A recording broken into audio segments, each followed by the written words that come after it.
The title of my inaugural speech is The Central Position in the Great Debates. For more than 200 years, America has debated the role of higher education, and I imagine those debates will go on for another 200 years and beyond. In the next 20 minutes, I hope to share with you my understanding of the Central Methodist University position in the context of those great debates. I'm sure that Central's position has changed over time and will continue to change as we continue to hold honest and collegial discourse among our campus community and among the trustee leadership. However, in certain debates, we hold to truths that are so dear to who we are and to what we believe that those positions can never be shaken. And finally, in other cases, we will not be able to choose a position along a continuum in a debate, but we will have to agree to hold to seemingly opposing positions on both ends without simultaneously and without ceasing. Among the most important debates that I want to mention first, and this is a debate where Central has to hold to two opposing truths at the same time, is the age-old debate between access and excellence. While this debate has raged on for years, it was perhaps debated most eloquently in 1895 by Mr. Booker T. Washington and Dr. W.E.B. Du Bois. Mr. Washington held to the position that democratization of higher education for all, was the greatest principle that could not be sacrificed. Dr. Du Bois, on the other hand, he felt that the best way to make a difference in the lives of young people would be to take our limited resources and educate the talented 10th to the fullest extent, and then allow those members of our society to provide additional opportunity for future generations. Now, this was gut-wrenching stuff back in 1895, and it continues to be gut-wrenching stuff today. This debate still bookmarks our notion of access versus excellence. At Central Methodist University, when asked if we favor access or excellence, our answer has to be a resounding yes and yes. Now, holding to these two opposing truths should not be considered as waffling or reluctance to take a position, but rather it should be applauded as our willingness to tackle both challenges at the same time. The concept of access and excellence, while it may be opposing for higher education in general, I suggest this has always been a significant part of the Central Methodist ethos. I hear story after story about young people that somehow found their way to this special place. People who may not have been from any level of affluency at all, and went and left here and went on to make a great difference in the world. Certainly, Chairman Cox is one of those folks who give credit to Central for making a difference in his life. I've heard of one of our newest trustees tell a story of him coming here with $700 in his pocket, and somehow that $700 had to pay all of his expenses and sustain his life while he was here. He took that $700 and parlayed that into a great career, and more importantly, into a life well lived. In my mind, the central position on the issue of access versus excellence centers around how we define excellence. For me, excellence in higher education would be best measured by determining how the institution has advanced knowledge and understanding among its students, by measuring how our students contribute to the public good, by measuring how we have helped our students find a life well lived. In this regard, the bookends of access and excellence do not seem so opposing. The central position is that we educate all that can benefit from the opportunity to live and learn here. In our CGIS program, we educate all that can benefit from the educational partnerships that have been formed around the state. Benefits that allow them to learn and grow and invest a life. Another debate that I want to talk about is the debate between a liberal arts education and an education designed to secure an occupational outcome. This debate has raged on for centuries and again will likely rage on. The central position in this debate leans heavily toward the liberal arts end of the continuum. Yes, it is important that we prepare our students for their first job, but it is more important that we prepare our students for their 7th career. Because that's what many of the social science researchers are saying today, that our students will not just have 7 different jobs in their lifetime, they will be in 7 totally distinct careers. Even more important than preparing them for their 7th career, we have to honor our mission and prepare our students to make a difference in the world. The central position is that a liberal arts education is the best way to do that. Teaching students how to learn, how to think, how to problem solve, how to critically inquire. That is the real work of higher education. Our students must leave this place, and they do, with the ability to adapt to an information economy that is changing at exponential rates. It has often been said that it is far more empowering to teach a student how to think than to teach a student what to think. This notion of empowering students by teaching them how to think is truly central at heart among our faculty and across this institution. Another great debate is the purpose of higher education merely a private good, or is it also a public good?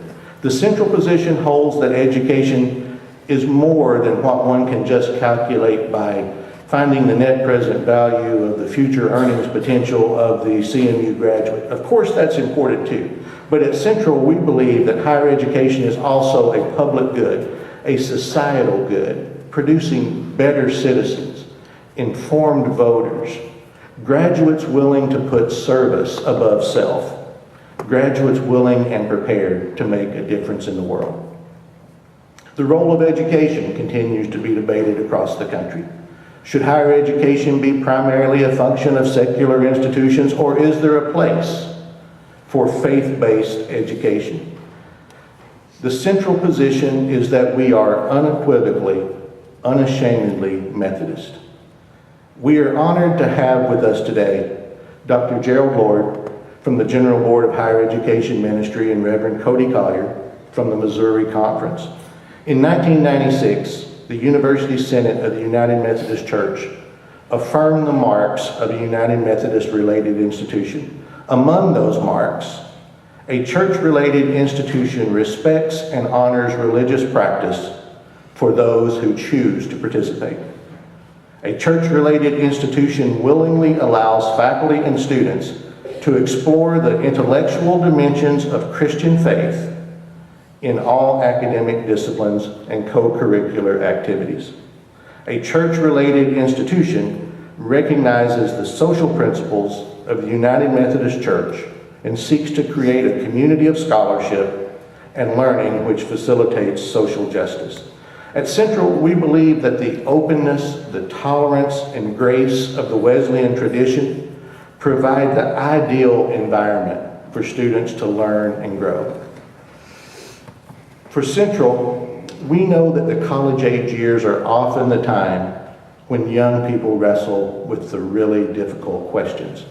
I want Central to become the perfect place for students to mature in their faith as we integrate faith and learning. For students to learn within a contextual framework that brings true meaning to the knowledge that they acquire here. The very purpose of higher education has been debated for centuries. Should higher education focus solely on academic training and intellectual pursuits, or should higher education take a more holistic approach? The central position leans heavily toward, of course, the more holistic approach. In our mission statement, yes, we speak to academic excellence, but we also speak to ethical leadership and social responsibility.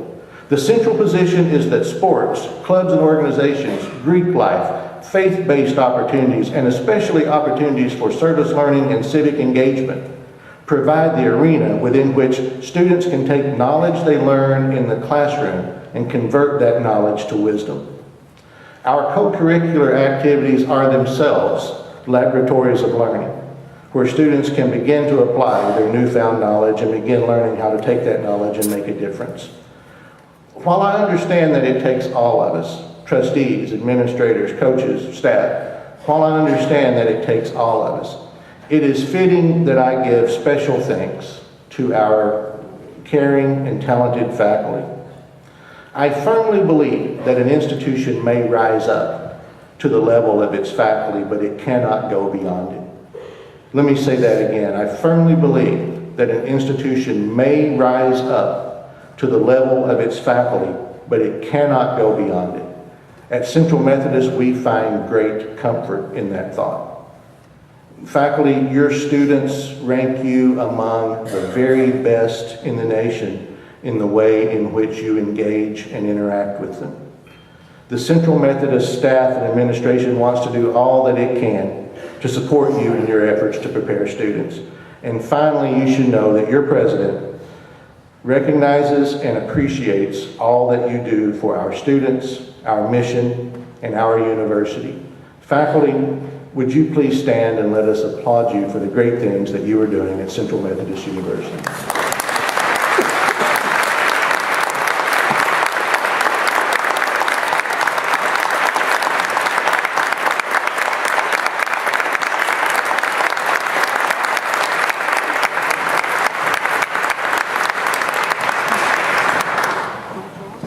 The way that I have structured this speech, by my counting, I've had 2 standing ovations already. Now, to this point, I've talked a great deal about what we believe about our institutional identity. I assume that many of you came here hoping to hear more, not about where we have been or where we are, but perhaps more about where we are going. So in the brief time that I have left, I would love to talk with you about a few strategic changes in direction as we move forward. You will likely notice a recurring theme of leverage, leveraging our many strengths discussed earlier as I talked about the great debates. In our quest for excellence, we're in the process of redesigning our institutional financial aid model in a way to leverage our ability to engineer a class as opposed to recruiting students. Goals of our new model include a targeted increase in entering academic preparedness metrics, recruiting future graduates rather than freshmen, and keeping Central an attractive choice for the best and brightest students. Now, at the same time, our redesigned model cannot and will not allow us to forget Central's rich history of educating students from low socioeconomic backgrounds. Again, we hold dearly to the concepts of access and excellence and will not sacrifice one in favor of the other. Therefore, our new model, along with its incentives for entering academic preparedness, will also contain an element that recognizes financial need. Moving forward, you can expect your university to leverage its already robust and vibrant opportunities for student engagement. In the fall of 2013, the percentage of students participating in Greek life was just over 11%. Our goal is after Pledge Week this fall, we will be at nearly 25%. Opportunities for engagement in faith-based affinity groups will grow dramatically this year. Your university, in partnership with the Missouri Conference College Age Ministry and hopefully various other funding sources, is investing significantly in a new Center for Faith and Service. The new center will provide additional opportunities for student involvement in campus ministry, in connection to the Missouri Conference, and in civic engagement. The College of Graduate and Extended Studies will continue to expand its footprint and take our mission to greater numbers of students across Missouri and even into other states. Our provost is continuing to make new partnerships and strengthen existing ones. The College of Liberal Arts and Sciences, thanks to the momentum I inherited from Dr. Inman, continues to be on the move as well. I know that each of you dearly love this special place, and I highly recommend that you stay tuned over the next few weeks for some wonderfully exciting news. Now, I am under strict orders to not reveal the specifics of the news before the formal announcement. However, I don't see any harm in making a few nebulous and vague hints about the excitement to come and letting you know that we want you to partner with us in order to make Central's dreams a reality. In the very near future, you will hear about expanded programming in the area of allied health. you will hear about new construction that will be named in honor of one of the great leaders in the history of Central Methodist. Again, while under strict orders to not reveal the particulars, I will give you a small hint to the name of the individual that will be honored with this new construction. This gentleman was a very prominent dean of this institution, and his last name starts with a T.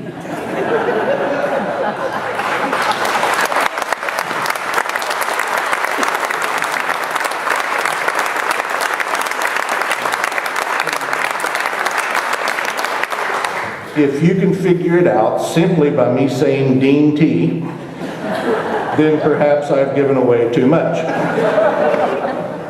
I am fortunate in my life that I have very few regrets. From all the stories that I have heard of Dean T and his love for this university, I regret that I did not get to meet him. I suspect I would have liked him very much. And you will also hear about our plans to renovate a building at the very heart of Central Methodist University. CMU will leverage its rich history in teaching science and math and dramatically improve that teaching space. When our physical resources in the sciences are improved to support better our talented faculty, our students' experiences will improve exponentially.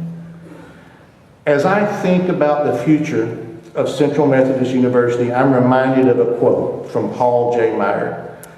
Whatever you vividly imagine, ardently desire, sincerely believe, and enthusiastically act upon, must inevitably come to pass. Let me say that again. Whatever you vividly imagine, ardently desire, sincerely believe, and enthusiastically act upon, must inevitably come to pass. Ladies and gentlemen, Central Methodist University has a rich history, an incredible saga, and an even brighter future. As I try to vividly imagine my role in Central's future, I'm reminded of a character in a Wendell Berry novel. You see, it's impossible for someone born in Kentucky to deliver a speech without at least one quote of Wendell Berry. Jaber Crow was a barber in a small fictitious river town. Crow felt that it was his vocation, it was his special calling to keep that little shop open for the community. Since his shop was open many hours each day, and with his little apartment being upstairs over the shop, one of the townspeople described Crow by saying, "We couldn't tell by looking if he was working or living."